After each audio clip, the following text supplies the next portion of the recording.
Assalamu alaikum guys, this is me Saima and welcome to my channel Learn English with Saima।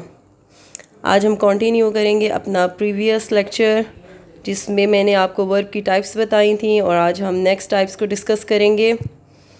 और next type आपकी है finite verbs. Finite verbs basically क्या होते हैं? Finite verb basically क्या होते हैं? जो आपके टेंस को आइडेंटिफाई करते हैं। एक सेंटेंस में आपका कौन सा टेंस यूज़ हुआ है उसको वो आइडेंटिफाई करते हैं।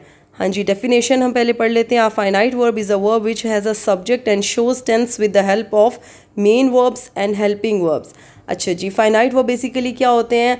आपके सब्जेक्ट की मदद से हम अंदर कौन सा टेंस लगाते हैं, पास्ट है, प्रेजेंट है, फ्यूचर है, परफेक्ट है, कॉन्टीन्यूस है, कौन सा टेंस यूज़ हुआ है, कौन से हेल्पिंग वर्ब यूज़ हुए हैं। आपके सेंटेंस में जब हम टेंस को आइडेंटिफाई कर लेते हैं कि कौन सा टेंस यूज़ हुआ है और हेल्पिंग वर्ब कौन से यूज़ हुए हैं, उससे हमें पता चल जाता है कौन से ज़माने की बात हो रही है, पास्ट की बात हो रही है, फ्यूचर की बात हो रही है, प्रेजेंट की बात हो रही है, काम चल रहा है, काम ख़त्म हो चुका है। तो वो हम फाइनाइट वर्ब्स उनको बोलते हैं। इनके क्या रूल्स हैं?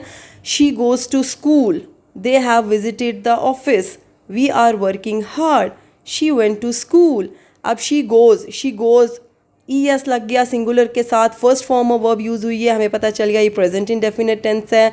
सब्जेक्ट सिंगुलर है तो हम प्रेजेंट इंडेफिनिट टेंस में सिंगुलर के साथ एस और ई एस का एडिशन करते हैं। ठीक है, इंशाल्लाह नेक्स्ट वीडियोस में मैं आपको सारे टेंसेस भी बताऊंगी। दे have visited the office, have और हैज़ आपको पता है परफेक्ट टेंसेज में यूज़ होते हैं और इसमें हमेशा आपका पास्ट पार्टिसिपल यूज़ होता है, मीन्स आपकी third form of verb use होती है।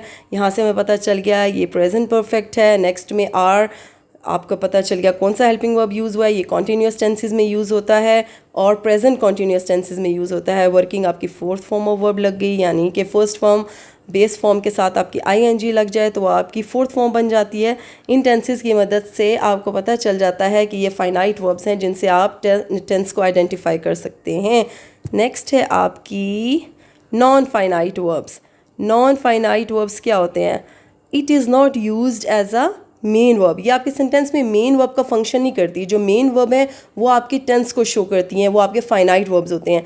जबकि वो वाले एक्शंस जो आपके मेन वर्ब का एक्शन शो नहीं करते सेंटेंस में, वो आपके फाइनाइट वर्ब्स होते हैं। इसमें आपके जेरेंड्स होते हैं, पार्टिसिपल्स होते हैं, ये सारे आपके नॉन फाइनाइट वर्ब्स कहलाते हैं। A verb that is not changed according to the subject और tense. We cannot tell if a sentence is in the past tense, present or future tense।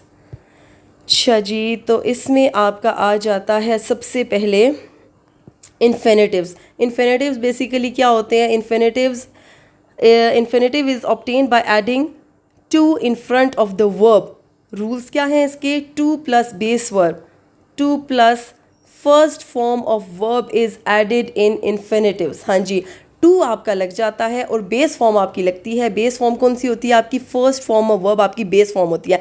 जब भी कोई आपसे इन्फिनेटिव्स के बारे में पूछे ना, आपने सिंपल बता देना है टू के साथ आपकी बेस फॉर्म लगी हो, फर्स्ट फॉर्म ऑफ वर्ब लगी हो, तो वो आपका क्या कहलाता है? इन्फिनेटिव। ठीक है, इन्फिनेटिव के साथ हमेशा टू लगा हुआ होता है। ठीक है, और इसमें आपकी फर्स्ट फॉर्म ऑफ वर्ब लगी हुई होती है। ठीक है, एग्जाम्पल्स में हम इसको देख लेते हैं कौन कौन सी इसकी एग्जाम्पल्स हैं। To speak, to write, to run. ठीक है, to run. I am glad to hear this. अब यहाँ पे टू हियर यहाँ पे क्या है? इन्फिनेटिव। अच्छा जी, आई वॉन्ट टू स्लीप। आई यहाँ पे सब्जेक्ट हो गया, वॉन्ट आपका मेन वर्ब हो गया, यानी कि आपका मेन वर्ब क्या शो कर रहा है आपको? फाइनाइट्स को। टू स्लीप क्या है आपका? टू आपका आपको पता है इन्फिनेटिव्स में लगता है, टू के साथ स्लीप लग गया, बेस फॉर्म लग गई, तो टू स्लीप आपका यहाँ पे क्या हो गया? इन्फिनेटिव। उसके बाद आ जाते हैं आपके जेरेंड्स। जेरेंड्स बेसिकली क्या होते हैं? ये नाउन का फंक्शन करते हैं। सिंपल सी बात, नाउन का फंक्शन करते हैं ये आपके सेंटेंस में। इनका जो होता है फंक्शन, वो नाउन होना चाहिए, वर्ब नहीं होना चाहिए। ठीक है, जब आईएनजी ऐड हो जाएगा आपके वर्ब के साथ और वो वर्ड आपका सेंटेंस में नाउन को शो करे, नाउन के एक्शन को शो करे, तो वो आपका क्या कहलाएगा? जेरेंड। डेफिनेशन पढ़ लेते हैं। A noun ending I N G that has been formed from a verb. I N G words used as noun. Example क्या है आपकी? Reading is my hobby. अब यहाँ पे आपको पता है नाउन क्या होता है। नाउन बेसिकली मैंने आपको पार्ट्स ऑफ स्पीच में भी बताया था, उसकी सेपरेट टाइप्स में भी बताया था। नाउन होता है जो भी किसी चीज़ के बारे में बात हो रही हो, किसी चीज़ के बारे में, किसी नाम, चीज़, पर्सन, प्लेस के बारे में बात हो रही हो तो वो नाउन कहलाता है। यहाँ पे reading is a noun, noun is my hobby, reading के बारे में बात हो रही है, ठीक है, कि वो मेरी हॉबी है। तो नेक्स्ट लाइन में हम देखेंगे she is reading the novel.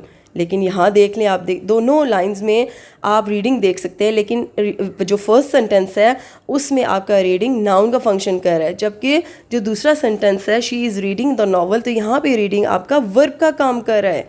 यहाँ पे रीडिंग कि मैं नॉवल पढ़ रही हूँ, एक्शन शो कर रहा है, तो ये वर्ब का काम कर रहा है, वर्ब का फंक्शन कर रहा है, तो ये हम इसको जेरेंड नहीं बोलेंगे, जबकि reading is my hobby is gerund here. Painting is her profession. अब यहाँ पे उसका प्रोफेशन क्या है, पेंटिंग। चीज़ के बारे में बात हो रही है, प्रोफेशन के बारे में बात हो रही है, तो प्रोफेशन की किसी चीज़ का नाम है ना, तो हम इसको क्या बोलेंगे कि ये जेरेंड है। जबकि at the same spot when we are going to discuss in the next line, she is painting the wall, painting, वो वॉल को पेंट कर रही है, एक्शन, पेंटिंग एक्शन, यानी कि वॉल को पेंट कर रही है, तो यहाँ पे तो पेंटिंग एक्शन है, तो यहाँ पे ये वर्ब का काम कर रही है। और आपको पता है जब ING लग जाए और वर्ब का काम कर रहे हो सेंटेंस में, तो वो क्या होता है आपका, वो आपका पार्टिसिपल होता है, वो आपका प्रेजेंट पार्टिसिपल होता है। नेक्स्ट जो स्लाइड में है वो आपको प्रेजेंट पार्टिसिपल्स मैं बताती हूँ। Swimming is my favourite sport. अब यहाँ पे स्विमिंग के बारे में बात हो रही है कि स्विमिंग मेरा फेवरेट स्पोर्ट है, तो ये जेरेंड है।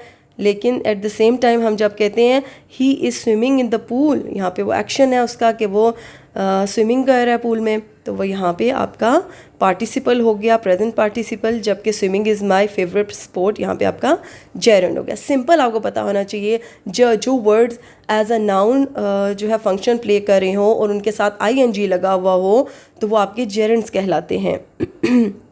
अब आपके आगे पार्टिसिपल्स जी, पार्टिसिपल्स बेसिकली क्या होते हैं, they are made from verbs, ये वर्ब्स से बने हुए होते हैं, ठीक है।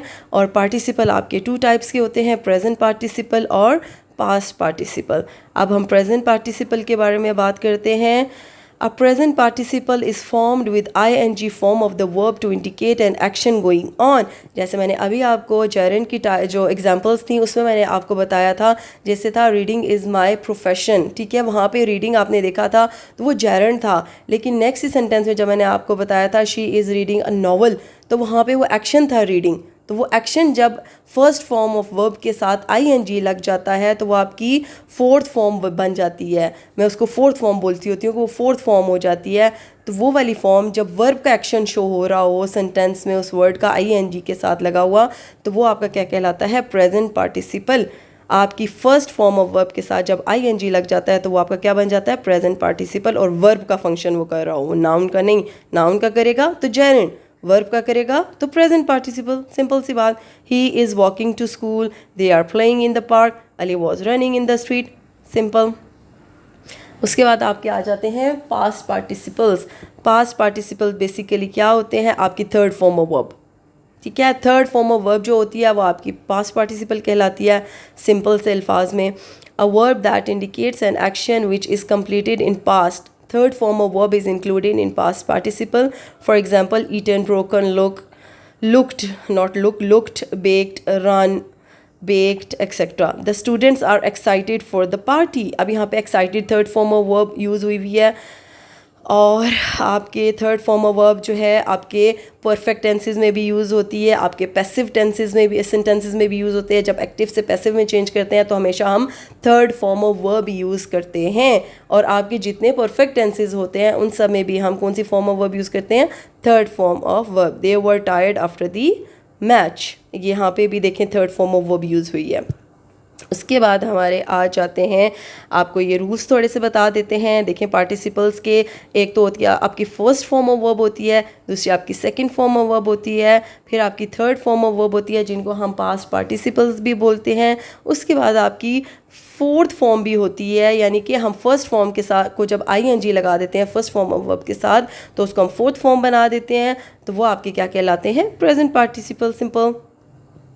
उसके बाद आपकी आ जाती है type phrasal verbs. Phrasal verbs क्या होते हैं, ये ग्रुप ऑफ वर्ड्स होते हैं। अब फ्रेज बेसिकली क्या होती है, फ्रेज होती है ग्रुप ऑफ वर्ड्स, ठीक है। ग्रुप ऑफ वर्ड्स जो होते हैं वो आपके क्या कहलाते हैं, phrases.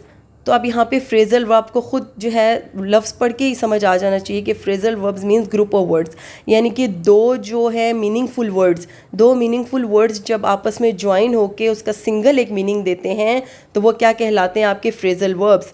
It consist of a verb with a preposition और एडवर्ब, यानी इसके साथ आपके वर्ब के साथ या प्रपोजिशन लग जाती है नेक्स्ट में या आपका एडवर्ब लग जाता है, तो आपके क्या बन जाते हैं, the meaning of which is different from the meaning of its separate parts.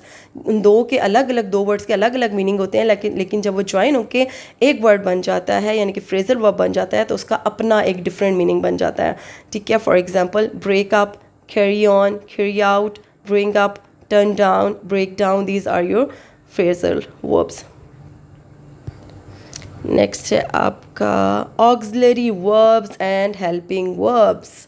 ठीक है, ऑक्सिलरी वर्ब्स और हेल्पिंग वर्ब्स सेम होते हैं, उनको ऑक्सिलरी वर्ब्स भी बोल सकते हैं और हेल्पिंग वर्ब्स भी बोल सकते हैं। ऑक्सिलरी वर्ब्स आपके क्या करते हैं, हेल्प करते हैं मेन वर्ब्स को। ठीक है, और इससे आपका टेंस भी पता चलता है। दो ऐसे टेंसेज हैं, प्रेजेंट इंडेफिनिट टेंस और पास्ट इंडेफिनिट टेंस, जिसमें हेल्पिंग वर्ब यूज़ नहीं होते। बाकी तमाम टेंसेज में हेल्पिंग वर्ब यूज़ होते हैं। और कितने हेल्पिंग वर्ब्स हैं ग्रामर में, 16 हेल्पिंग वर्ब्स है। Auxiliary verb help the main verbs and there are 16 helping verbs in grammar. They have no meaning on their own. इनका अपना कोई मीनिंग नहीं होता, ये मेन वर्ब के साथ मिल के सेंटेंस को मीनिंगफुल बनाते हैं। अच्छा जी, आगे है we can guess the tense from the interrogatives और negatives with the help of auxiliary verbs. हम नेगेटिव भी बनाने होते हैं, इंटेरोगेटिव भी बनाने होते हैं, तो हम क्या यूज़ करते हैं, हेल्पिंग वर्ब। हेल्पिंग वर्ब के साथ हम नॉट लगा देते हैं। ठीक है, is not, are not, were not, have not, do not, does not. ठीक है, और जब हम इंटेरोगेटिव बनाते हैं तो आपका जो होता है हेल्पिंग वर्ब वो सब्जेक्ट से पहले आ जाता है, तो आपके इंटेरोगेटिव सेंटेंसेस बन जाते हैं। ठीक है, एग्जांपल्स में हम देख लेते हैं। She is swimming in the pool, have you seen the dog, she was sleeping. ठीक है, ये आपके is, have, was, these are helping verbs in these sentences. अच्छा जी, नेक्स्ट आपके आ जाते हैं मॉडल वर्ब्स। मॉडल वर्ब्स किस लिए यूज़ होते हैं, जब कोई पॉसिबिलिटी शो कर रही हो, जब हम कोई नेसेसिटी हो, कोई बहुत ज़रूरी काम कह रहे हो कि ये ज़रूर करना है, ये मस्ट करना है, you should have to do this, तो ये सारे जो बातें होती हैं ये क्या कहलाती हैं, आपके मॉडल वर्ब्स में कहलाती हैं। ठीक है, modal verbs helps to show obligation, possibility और नेसेसिटी इन अ सेंटेंस। ठीक है, किसी भी सेंटेंस में जब आपने नेसेसिटी शो करनी हो, पॉसिबिलिटी शो करनी हो, ऑब्लिगेशन शो करनी हो, तो हम कौन से वर्ड्स यूज़ करते हैं, मॉडल वर्ब्स की यूज़ करते हैं। For example I may leave now. ठीक है, आप जैसे हम कह रहे हैं आई मे लीव नाउ कि मैं अब जाऊँ, may I go to washroom, may I go to drink water, जैसे बच्चे क्लासेस में बोलते हैं। ठीक है, जो परमिशन ले रहे होते हैं। ठीक है, परमिशन लेने के लिए भी यूज़ होते हैं ये। यू शुड वर्क हार्ड, तो मैं मेहनत करनी चाहिए, वर्क हार्ड करना चाहिए। ठीक है, यू मस्ट ओबे योर पेरेंट्स। ठीक है, नेसेसिटी, लाजमी। ठीक है, अपने पेरेंट्स को ओबे करो, यू मस्ट ओबे your parents. May, should, must, यहाँ पे क्या है, मॉडल वर्ब्स हैं। शैल आई हेल्प यू। ठीक है, ये आपके सेंटेंस में नेसेसिटी को, ऑब्लिगेशन को और पॉसिबिलिटी को शो करते हैं। ठीक है, आप लोग शुरू से लेके आखिर तक वीडियो देखेंगे तो आपको समझ आएगी वर्ब्स के टाइप्स की प्रॉपर वे में और ईजी वे में। ओके, नाउ हमारा लेसन वर्ब्स का ख़त्म हो गया। Thank you so much for watching. Please subscribe my channel and hit the bell icon. Also like, share and comment. Thank you so much. अल्लाह हाफिज़।